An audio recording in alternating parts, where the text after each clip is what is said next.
Sending some data there. Good, good, good. Okay, we can go ahead and adjust the Facebook setting.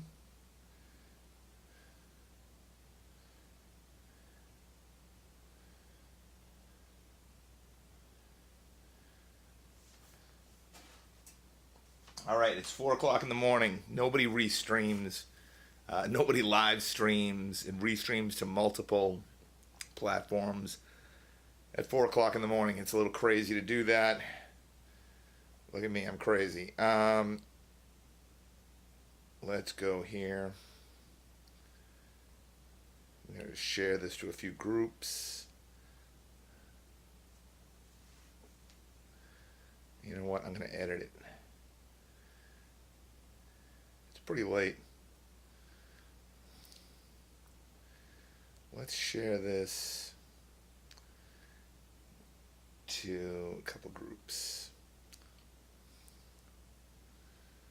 1. Good. 2.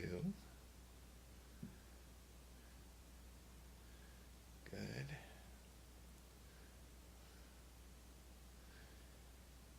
Good.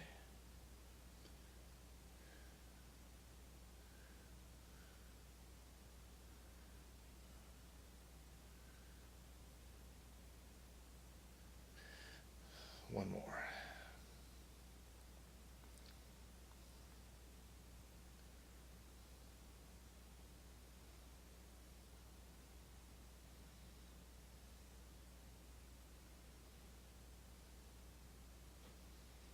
All right.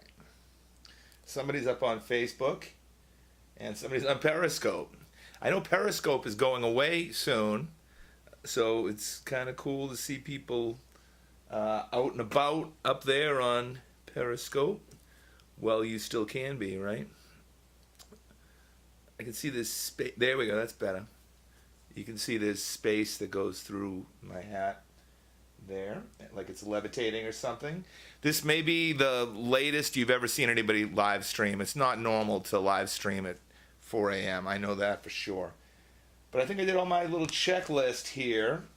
We're going to talk about interstellar space today, and I'm also going to play a few different guitar styles for you in between discussions of interstellar space.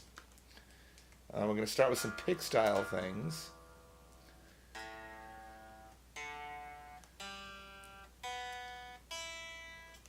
All right. Yeah, it's a few minutes past 4. Might as well get started. I need that coffee. All right. I'm going to play for you guys.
right, guys. Thus begins the latest live stream I've ever done. I've done some at 6 a.m.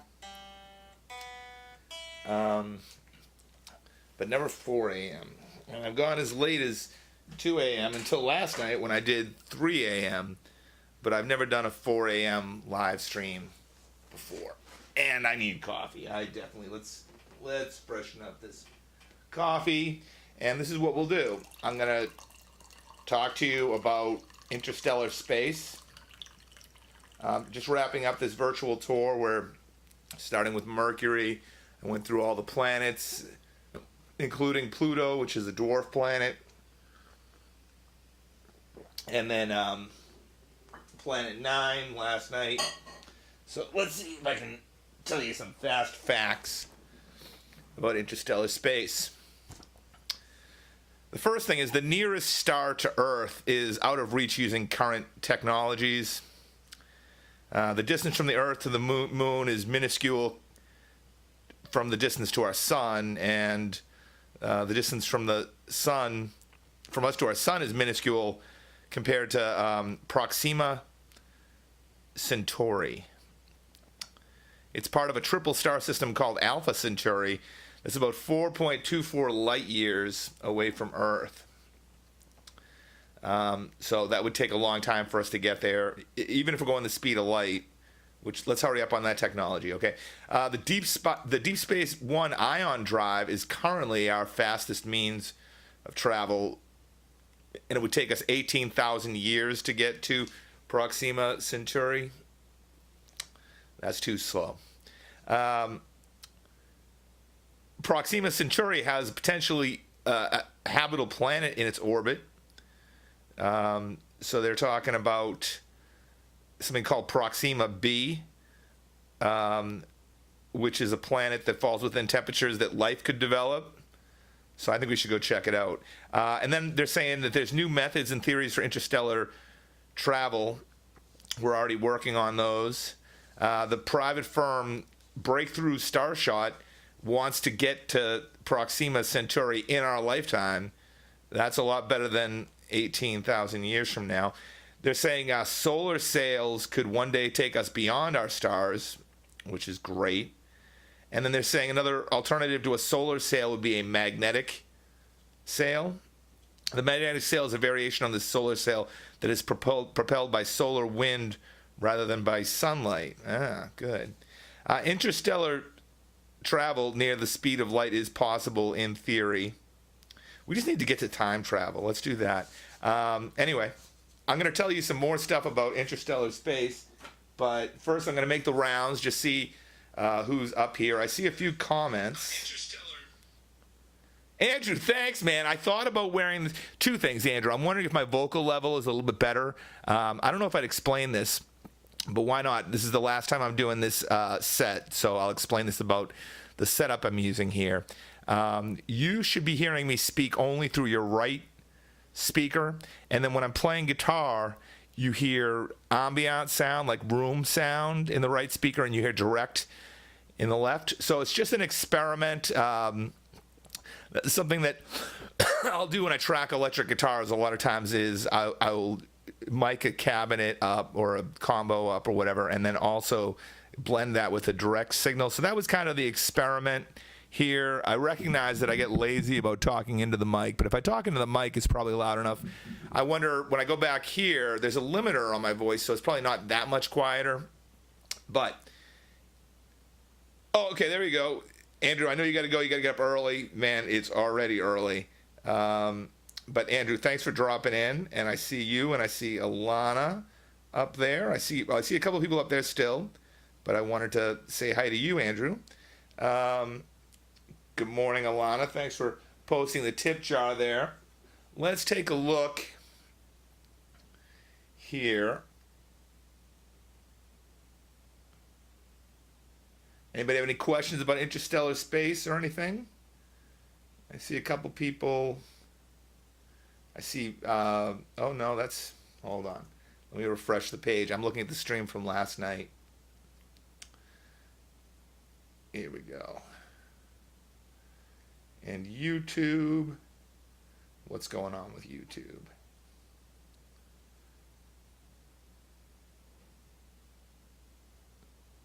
Not too much. It's the middle of the night, though, right? That's. Oh, there we go. Somebody said, Nicholas says, "Have a nice day. Have a nice day, Nicholas." I appreciate you.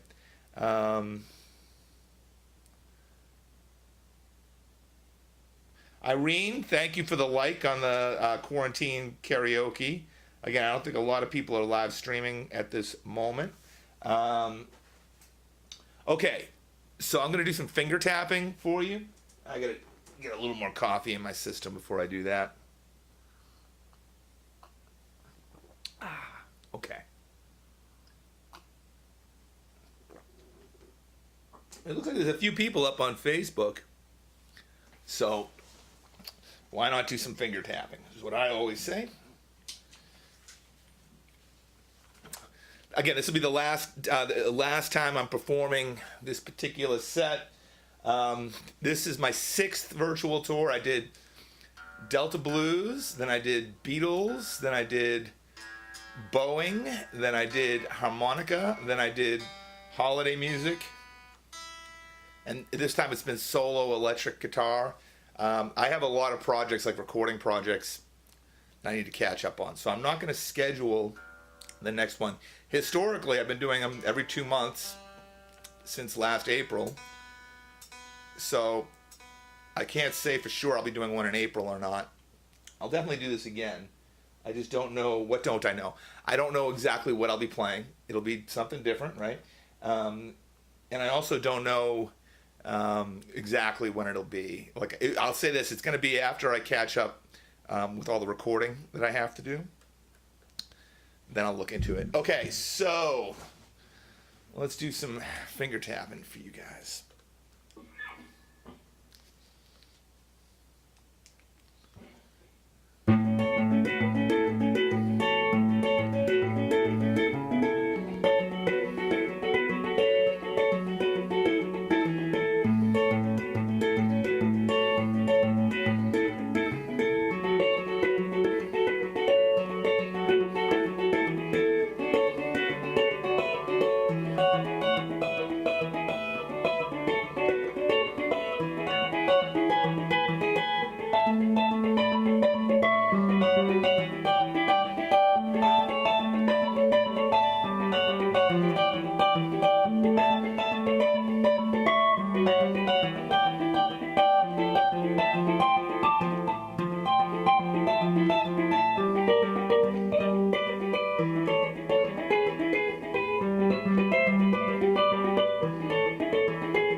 All right, guys, this is a little finger tapping for you. I'm going to check my tuning, talk a little bit about interstellar space. If you have any questions or comments, please leave them in the comments section of your respective platform.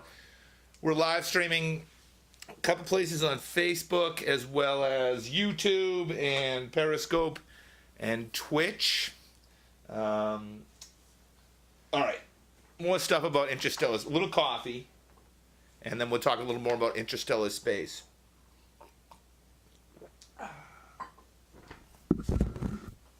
All right, now we're talking. This is my type of thing. This is like priorities. It says here, wormholes might provide a shortcut to other parts of the universe. Now you're talking. I'm not waiting 18,000 years for our species to get to Alpha Centauri. We need to use wormholes.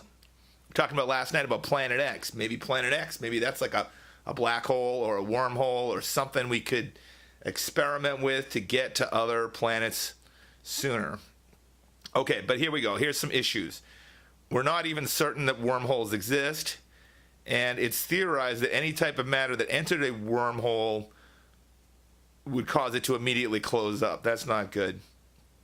Though it might be possible to stabilize the matter surrounding a wormhole and keep it open using a negative energy field called ghost radiation, all theories are very much in hypothesis stage and most likely won't be tested in any true form for many years to come. We got to hurry up with the wormholes. Get it going. NASA's working on a proposed, looks like it's saying E minor drive, but M drive that could allow space travel without the need for fuel. That's pretty cool. One of the most obscure theoretical forms of interstellar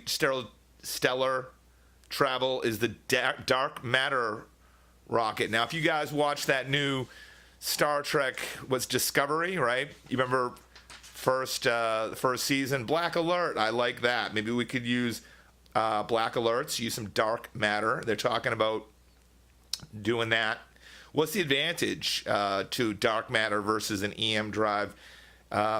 Much like the EM drive, it would be an engine that doesn't rely on chemical combustion, meaning it would remove the shackles from our current methods of interstellar travel. The problem with dark matter rockets, we know next to nothing about dark matter except the fact that it's there. This form of travel relies greatly on future discoveries. Let's hurry up with the discoveries, right? That's what I want to do. It is worth researching, though, simply because dark matter is everywhere. It could be used as fuel. We'd have an endless supply. Okay. A couple more things. Engineers have been working on developing a nuclear fusion reactor for space travel. Nuclear pulse propulsion might be the craziest proposed form of interstellar travel. Here we go. By far the most reckless and craziest form of interstellar travel we've seen proposed is nuclear pulse propulsion. The method would see a spacecraft propelled by the periodic throwing of a nuclear bomb out of the back of the craft before setting it off just the right distance. That's crazy.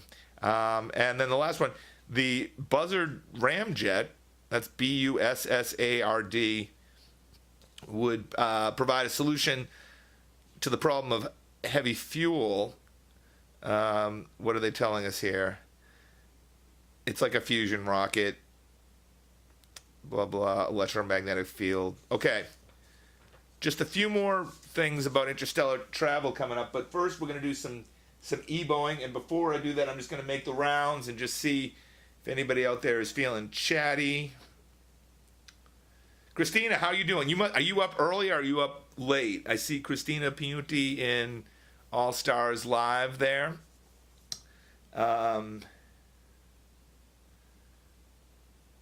see here.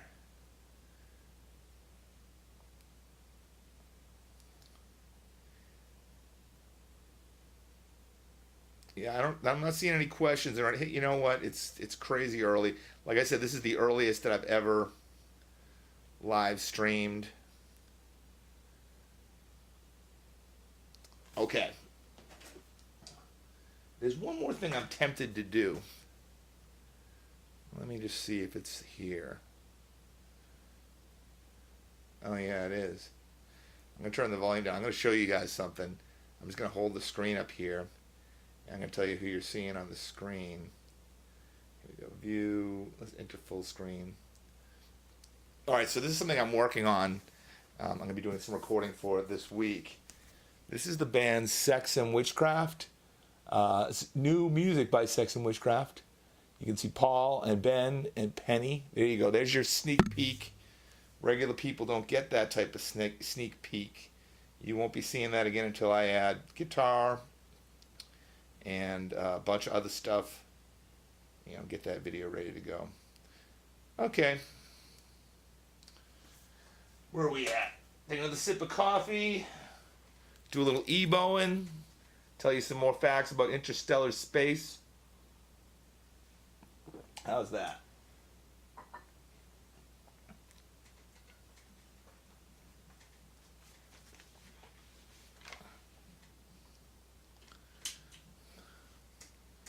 You guys know how the e-bow works, right?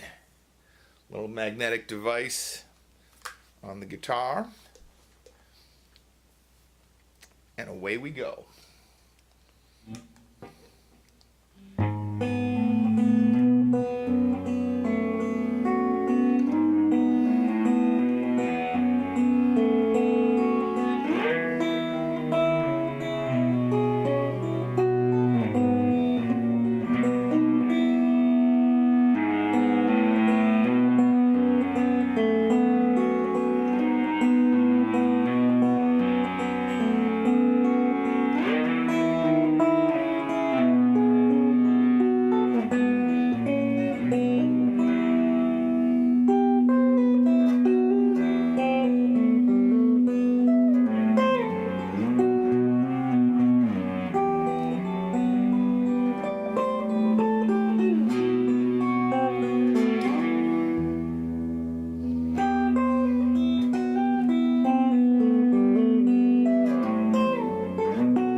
All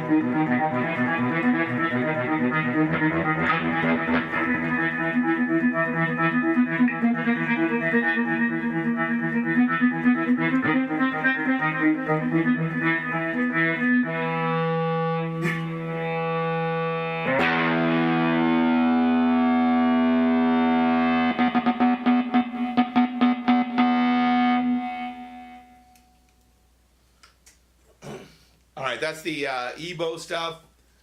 We're almost going to wrap it up now. This has been a fun tour. I'll say, usually when you hear a solid body electric guitar, you hear it in ensemble.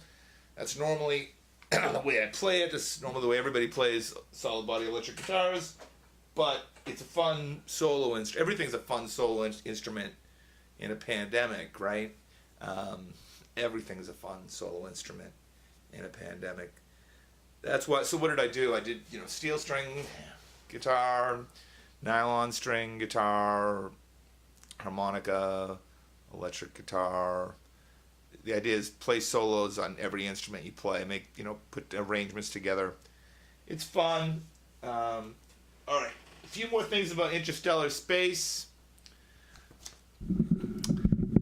Okay. NASA is working on developing a real-life warp drive. I don't know if I'm going to pronounce this right. The Alcubierre drive was first proposed in 1994 by Miguel Alcubierre. Maybe Alcubierre, I don't know. Physicist from the University of Wales. The proposed drive would use exotic matter, which are types of particles that have negative mass and exert negative pressure. The problem is that we don't have exotic matter, but it's basically warp drive is what they want to do. Oh, look at this. Despite this, in 2012, NASA scientist Harold Sunny White and colleagues released a paper titled Warp Field Mechanics 101, detailing working into the possibility of the Alcubierre. I like this. No 18,000 years to Alpha Centauri. No way. No way. Let's make it happen in our lifetimes. Focus on the wormholes. Focus on the warp drive. Let's get our priorities in order.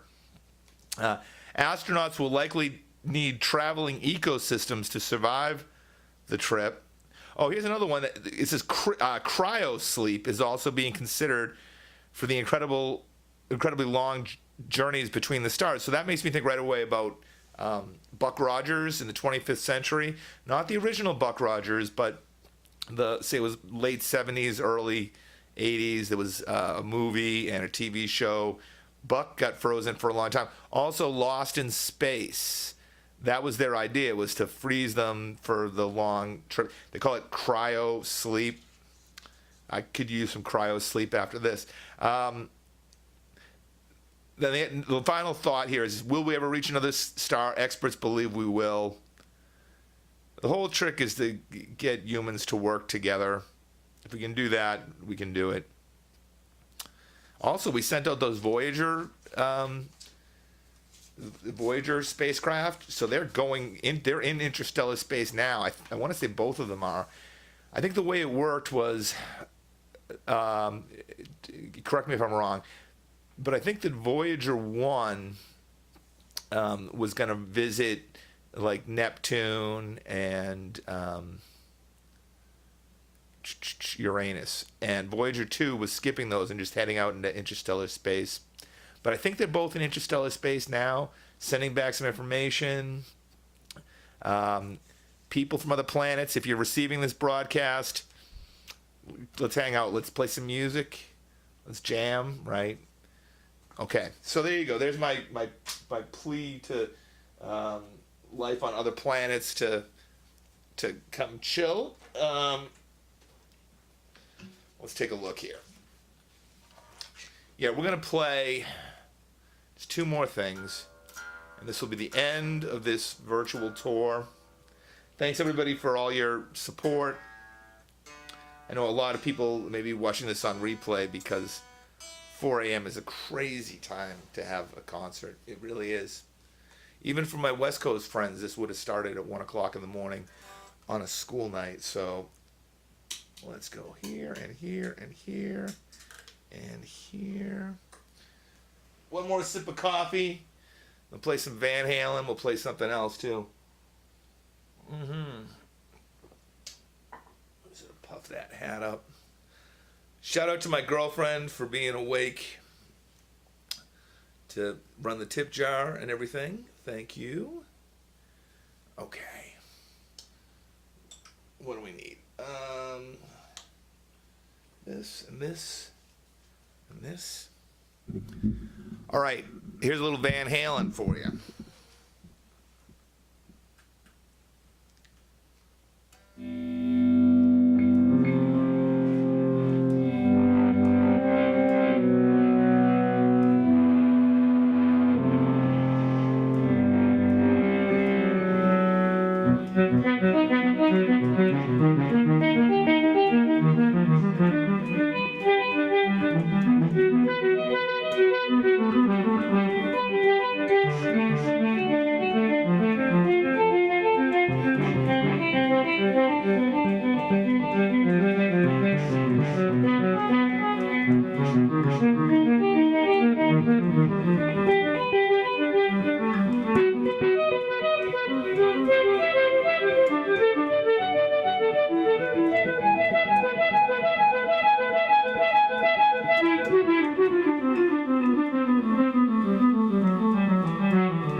All right, guys. I think that does it for the whole virtual tour. I'm going to tune that string up that I detuned. I'm just going to do that compulsively. I can't leave it like that. All right. It's been fun. Guys, I'll take one more look just to see if there's questions or anything like that going on.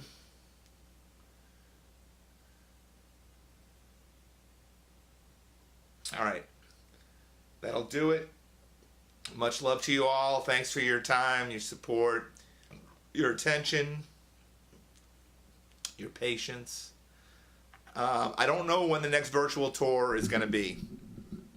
The soonest that it could be would be April, because I've been doing them every 2 months. But like I said, I have a lot of recordings that I need to finish before I get back to it. Please subscribe to my YouTube channel, youtube.com/Steve Marchena. And also join my mailing list on my website, which is stevemarchena.com. I send out emails once a month. I'll keep you up to date with what's going on. I love you all, and